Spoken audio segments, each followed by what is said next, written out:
안녕하세요. 이제 막 돌진한 딸아이를 키우고 있는 30대 워킹맘이에요.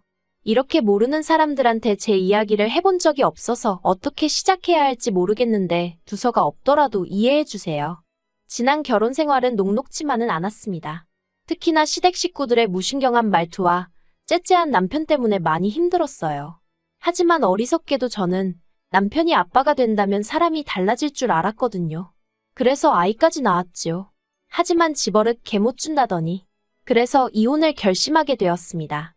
지금은 죽일 만큼 미운 남편이지만 처음 지인에게 소개를 받았을 때는 믿음직스러운 사람이라고 생각했어요.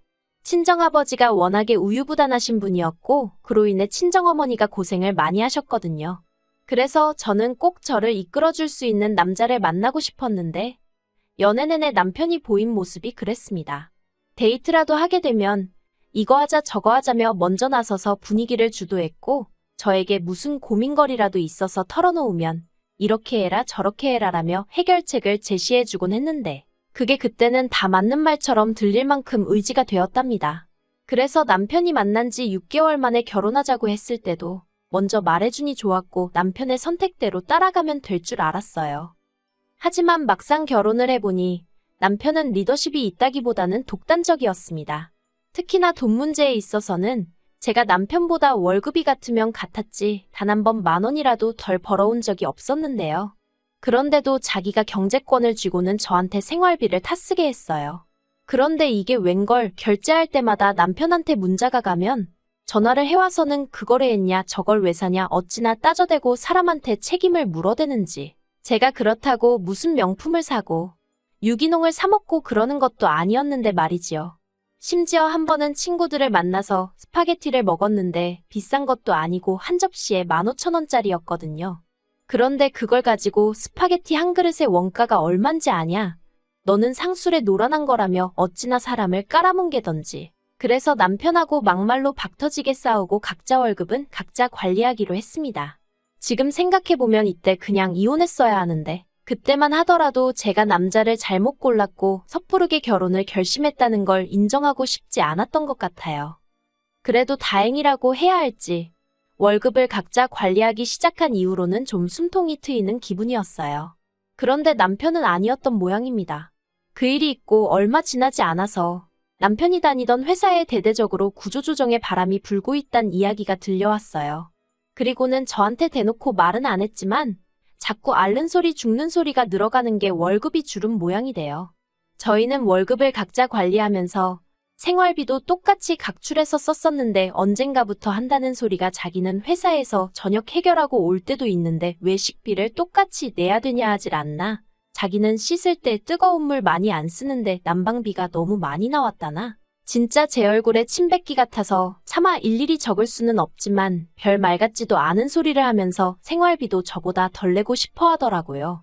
그렇지만 그럴 때마다 저는 남편이 그런 말을 무슨 의도로 하는 건지 뻔히 알면서도 못 알아듣는 척 모른 척하며 무시해버렸습니다.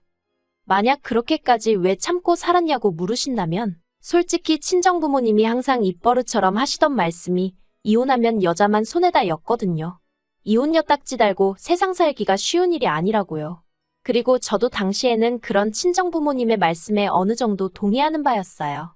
지금도 연예인 부부가 이혼하면 여자 연예인은 이혼녀로 낙인 찍고 다시 연애라도 하면 무슨 큰일 난 것처럼 이야기를 하지만 남자 연예인이 누굴 만난다고 하면 능력 있네 어쩌네 그렇게 띄워주잖아요. 예쁘고 돈 잘 버는 연예인한테도 그렇게 잣대가 엄격한데 하물며 일반인인 제가 이혼녀 딱지를 달고 세상 살기가 쉬울지 상상이 가질 않았지요. 그래서 이혼을 생각하는 대신 남편을 개조해야겠다고 생각했습니다. 제가 잘 가르쳐서 데리고 살 만한 인간으로 탈바꿈시켜야겠다고요. 그리고 그때 친한 친구가 자기 남편도 매번 회식이다 뭐다 귀가가 늦었는데 애가 생긴 이후로는 사람이 달라졌다고 하대요. 그래서 저도 아이를 가졌어요. 산후조리원에서 돌아온 이후로 육아휴직을 쓰다가 복귀를 하게 되면서 친정어머니의 손을 빌리게 되었습니다. 원래는 시터를 쓰려고 했는데 여러 가지 불미스러운 뉴스들을 접하고 나니까 솔직히 아무리 전문가라고 하는 사람들이라고 해도 믿고 맡기기가 쉽지 않더라고요. 그래서 친정어머니께 부탁을 드렸네요. 그런데 아무리 외할머니라고 해도 솔직히 하루 종일 아기랑 시간을 보내는 게 쉬운 일은 아니잖아요. 친정어머니도 당신 나름대로 시간을 보내시던 일정도 있으셨을 테고요. 그래서 처음부터 한 달에 200 정도는 챙겨드릴 생각이었어요. 왜냐하면 제가 알아본 시터들 중 경력이 거의 전무한 사람들도 200은 불렀거든요. 그런데 이 얘기를 남편한테 하니까 기껏 한다는 말이 제가 직장을 관두고 애를 보면 되는데 기어이 회사를 다니려니까 이렇게 된 거 아니냐며. 시터를 고용하건 친정어머니께 부탁을 드리건 그건 제가 엄마로서 직무를 유기해서 그런 거니 그로 인해 발생하는 지출은 저더러 알아서 해결하라대요. 어이가 없어서 애는 나 혼자 만들었냐고 물었습니다. 당신도 애 아빠니까 당연히 절반은 내야 되는 거 아니냐고요. 하지만 남편은 육아는 남자의 영역이 아니라는 헛소리나 해대면서 죽어도 못 낸답니다. 황당하고 어이없고 치사하고 그래서 그래 해보자라는 생각에 남편에게 알겠다고 했네요. 그리고는 월급을 각자 관리하는 수준에서 벗어나 완전히 친정은 친정대로 시댁은 시댁대로 그렇게 챙기며 살게 되었지요. 한편 신우는 처음으로 자취를 시작했습니다. 시집갈 때까지 부모님 옆에 딱 붙어 살 거라더니 어쩐 일로 혼자 살기로 했다대요.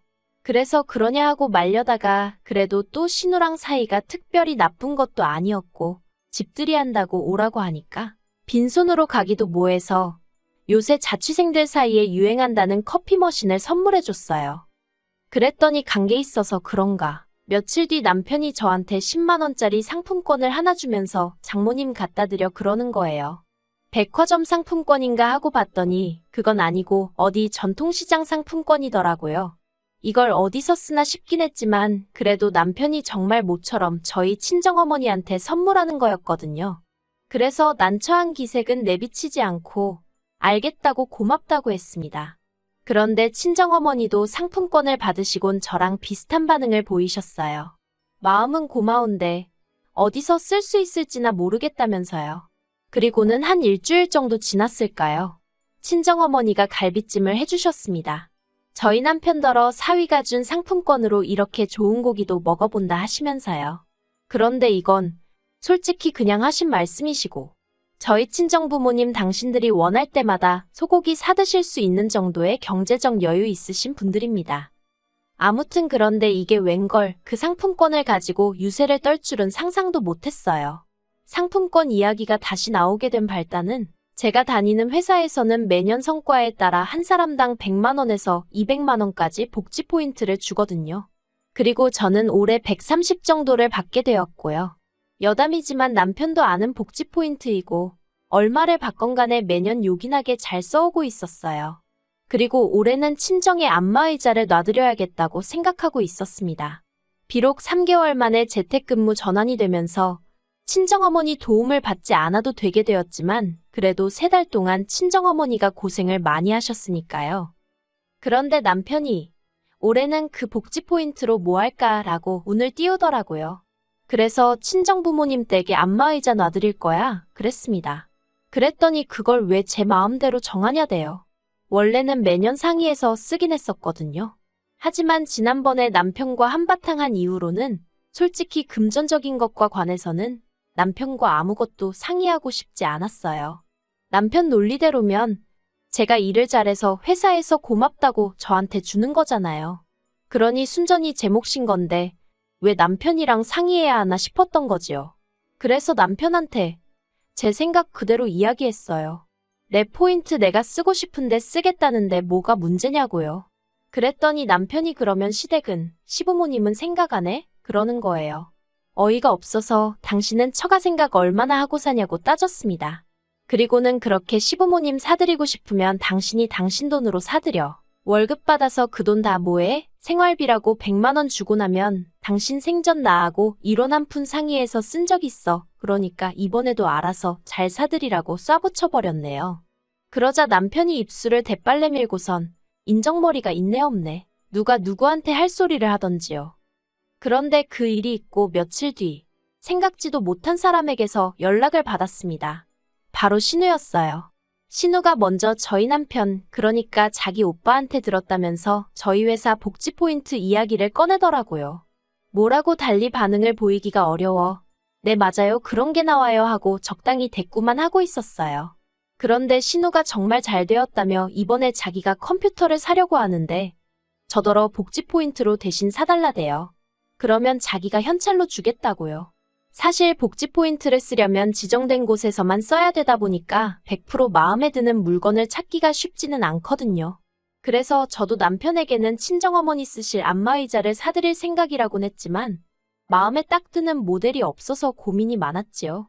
그런데 신우가 돈으로 주겠다고 하니까 솔직히 잘됐다 싶더라고요. 그래서 바로 알겠다고 했습니다. 그런데 피는 못 속인다고 해야 되는 건지 어쩌면 남매가 그렇게 하는 짓이 똑같을 수가 있을까요?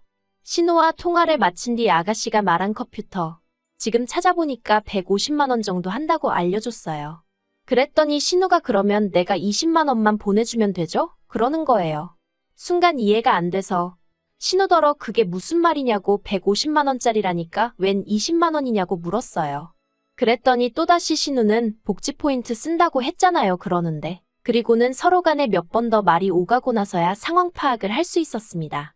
남편이 정확히 뭐라고 했는지는 모르지만 신우는 제 복지 포인트에 자기 돈 조금만 보태면 컴퓨터를 살 수 있다고 생각한 모양이에요.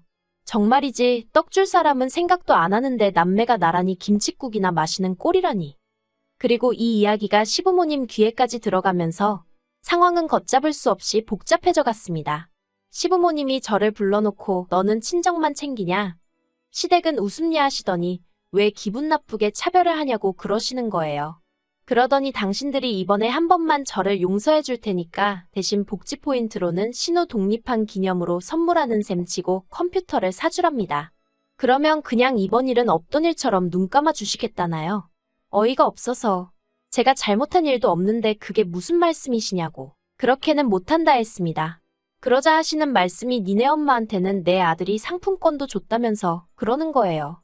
어이가 없어서 남편을 쳐다봤어요. 그랬더니 남편이 사실인데 뭘 그러냐입니다. 그래서 제가 어디 쓸 때도 마땅치 않은 상품권을 줘놓고는 그리고 그나마도 친정어머니는 고마운 마음에 당신 생돈 들여 고기 사셨고 그거 다 당신이 처먹지 않았느냐고 소리를 질렀어요.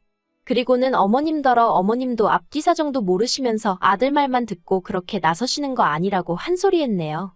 근데도 속에서 화가 안 풀려서 결국 남편더러 돈돈돈 할 거면 그냥 혼자 살라고 했어요. 같이 사는 룸메이트도 당신처럼 야박하겐 안 할 거라면서요.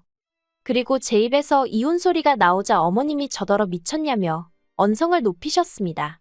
그런 모습을 보고 있으니 정말 하루빨리 이혼하고 싶다는 생각밖에 안 들더라고요. 그래서 어머님과 남편을 뒤로하고 먼저 시댁에서 빠져나왔습니다. 그리고는 친정어머니가 아이를 맡아주고 계셨거든요. 친정어머니한테 달려가 시댁에서 있었던 일을 털어놓고는 이혼하고 싶다고 하소연을 했어요.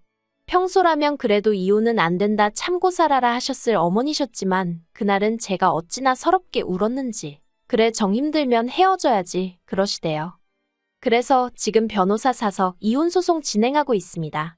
협의이혼이 아니라 이혼소송까지 가게 된 건 남편이 양육비 가지고 어쩌고저쩌고 하며 그걸 깎으려 들었기 때문이에요.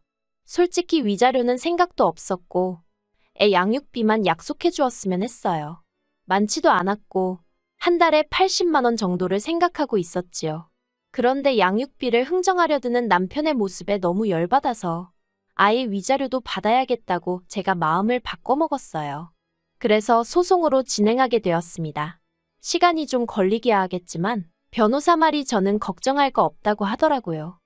남편은 결혼만 하면 제가 월급도 죄다 갖다 바치고 연애 때처럼 남편 말에 꼼짝도 못하고 따르고 그럴 줄 알았나 봐요. 어리석었던 거지요. 요새 그렇게 사는 여자가 몇이나 된다고 그리고 저도 제 몸 하나 건사하고 살 능력은 되는데 못하러 그러겠어요. 하지만 지나간 일 곱씹어봤자 의미 없고 적어도 앞으로는 남편과 얽힐 일은 없을 테니 그걸로 만족하며 살아보겠습니다.